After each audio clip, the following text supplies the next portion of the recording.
Capítulo 5. O universo mental. O universo é mental, contido na mente do todo. O Kybalion. O todo é espírito. Mas o que é o espírito?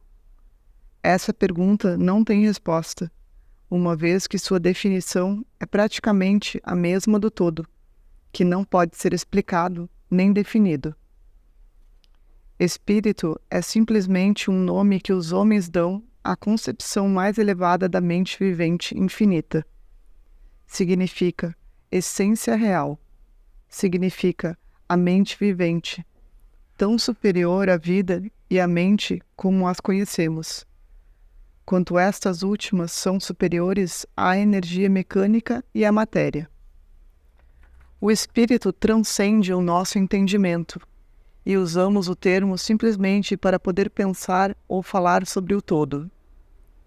Tendo em vista nosso pensamento e entendimento, estamos certos ao pensar no espírito como mente vivente infinita, reconhecendo, ao mesmo tempo, que não podemos entendê-lo em sua plenitude.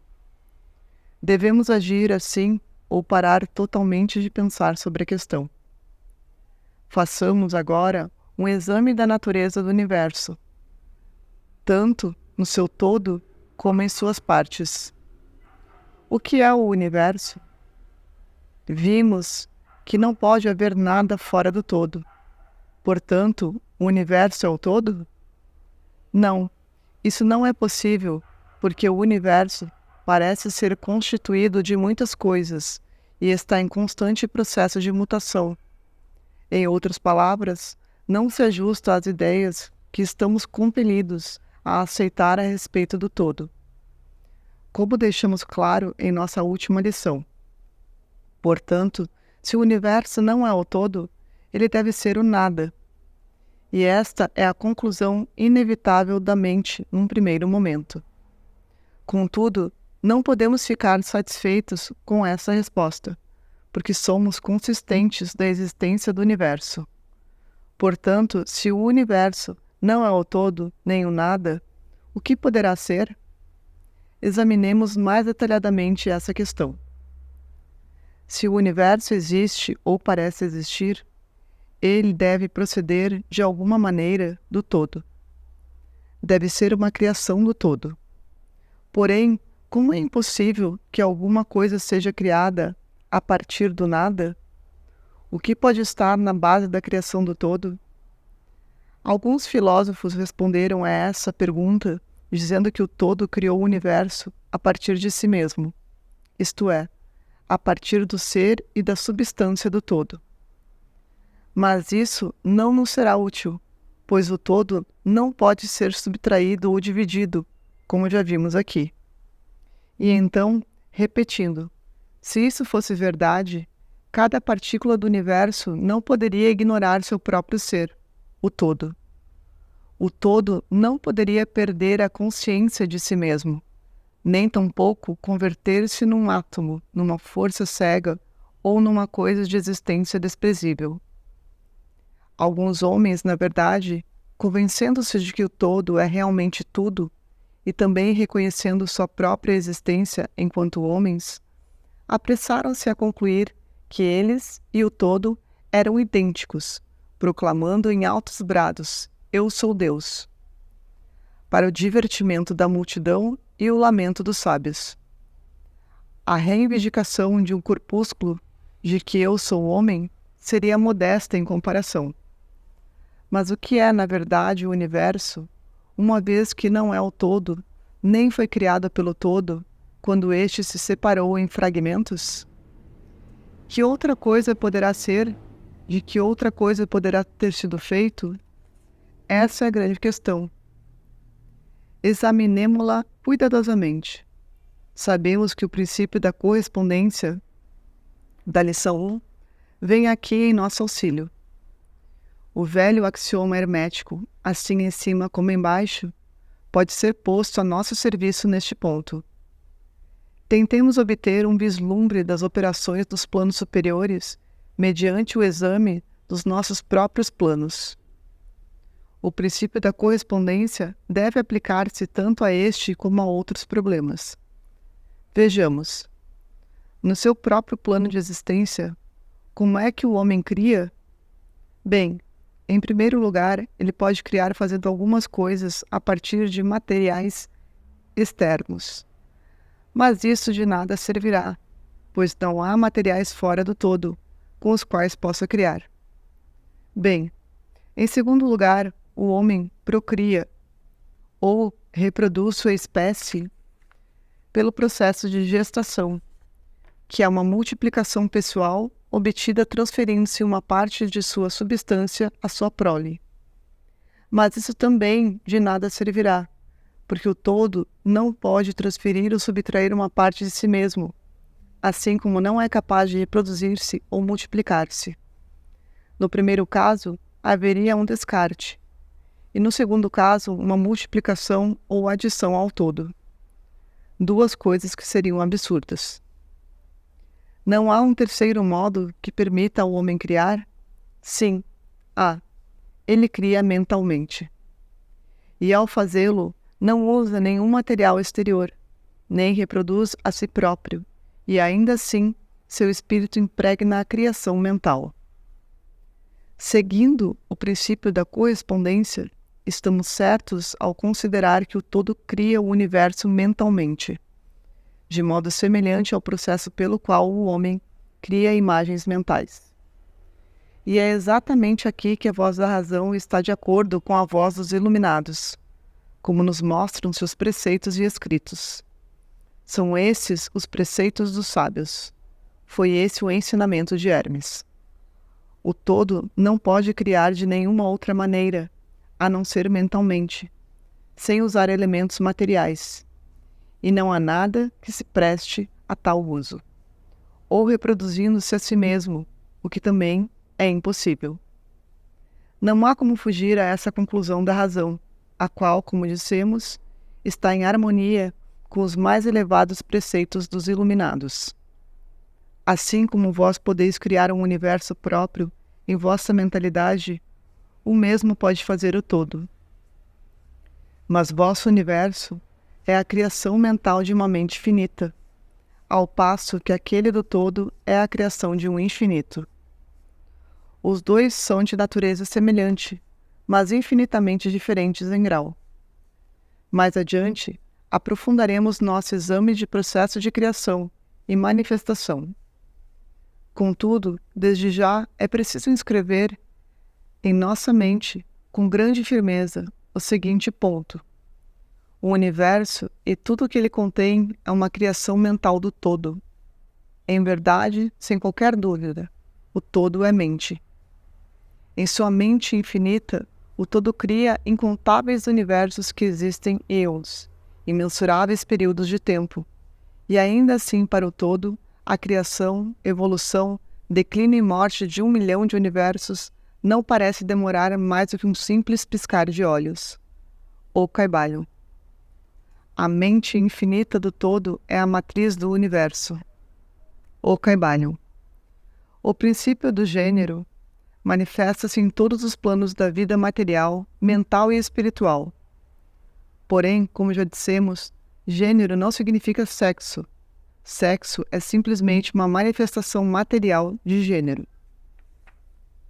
Gênero significa relativo à geração ou criação, e onde qualquer coisa for gerada ou criada em qualquer plano, o princípio de gênero deve se manifestar. E isso é igualmente verdadeiro na criação de universos.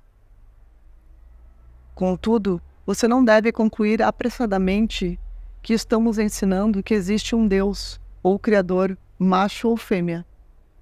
Essa ideia não passa de uma deturpação dos antigos preceitos sobre o assunto. O verdadeiro ensinamento é que em si mesmo o todo está acima do gênero, assim como está acima de qualquer outra lei, inclusive daquelas que regem o tempo e o espaço.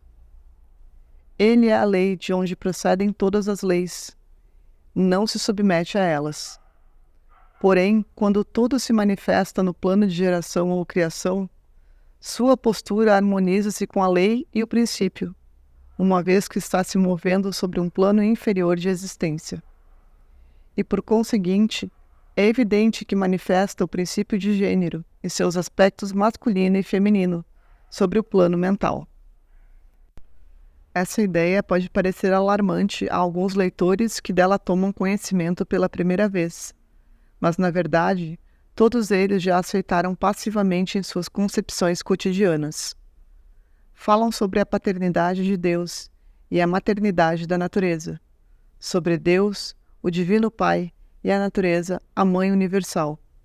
E, ao fazê-lo, reconhece instintivamente o princípio de gênero no universo, não é verdade? Contudo, a doutrina hermética não implica uma dualidade real. O todo é um. Os dois aspectos são meros aspectos de manifestação. O ensinamento é que o princípio masculino manifestado pelo todo se encontra, em certo sentido, separado da verdadeira criação mental do universo. Ele projeta seu desejo no princípio feminino, que pode ser chamado de natureza, em consequência do que este último inicia o verdadeiro trabalho da evolução do universo, de simples centros de atividade, até o homem, e depois subindo ainda mais, tudo de acordo com leis da natureza, bem estabelecidas e rigorosamente aplicadas. Se o leitor preferir os antigos modos de expressão, poderá considerar o princípio masculino como Deus, o Pai, e o princípio feminino como a natureza, a Mãe Universal, de cuja fonte todas as coisas foram geradas. Isso é mais que uma figura poética da linguagem. É uma ideia do verdadeiro processo de criação do universo. Mas ele deverá ter sempre em mente que o todo não é senão um, e que em sua mente infinita o universo é gerado, criado e existe concretamente. A aplicação da lei da correspondência ao leitor e à sua própria mente poderá ajudá-lo a chegar à ideia apropriada. Sabe-se que, em certo sentido, aquilo que uma pessoa chama de eu permanece à parte e testemunha a criação de imagens mentais em sua própria mente. A parte de sua mente em que se realiza a geração mental pode ser chamada de mim, para distingui-la do eu, que permanece à parte e testemunha e examina os pensamentos, ideias e imagens do mim. Não devemos nos esquecer de que assim em cima como embaixo, nem de que os fenômenos de um plano podem ser empregados na solução dos enigmas de planos superiores ou inferiores. Será estranho que o leitor, a criança, sinta essa reverência instintiva pelo todo, sentimento que chamamos de religião. Esse respeito e reverência pela mente pai? Será estranho que, ao considerar as obras e as maravilhas da natureza, ele seja dominado por uma poderosa sensação cujas raízes se encontram nos recessos mais profundos de seu ser? E a mente-mãe, que ele aperta fortemente contra seu seio, como faz a mãe com seu filho. Tampouco devemos cometer o erro de crer que o pequeno mundo que vemos ao nosso redor, a Terra, que é simplesmente um grão de areia em comparação com o universo, seja o próprio universo. Existem milhões de mundos semelhantes e maiores. Há milhões e milhões de universos iguais em existência, dentro da mente infinita do todo.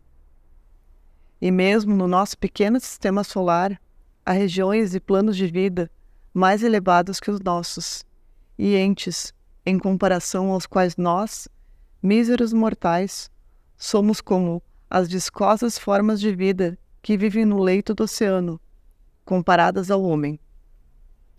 Há seres com poderes e qualidades muito superiores ao que o homem jamais sonhou que pudessem ser posse e atributo dos deuses.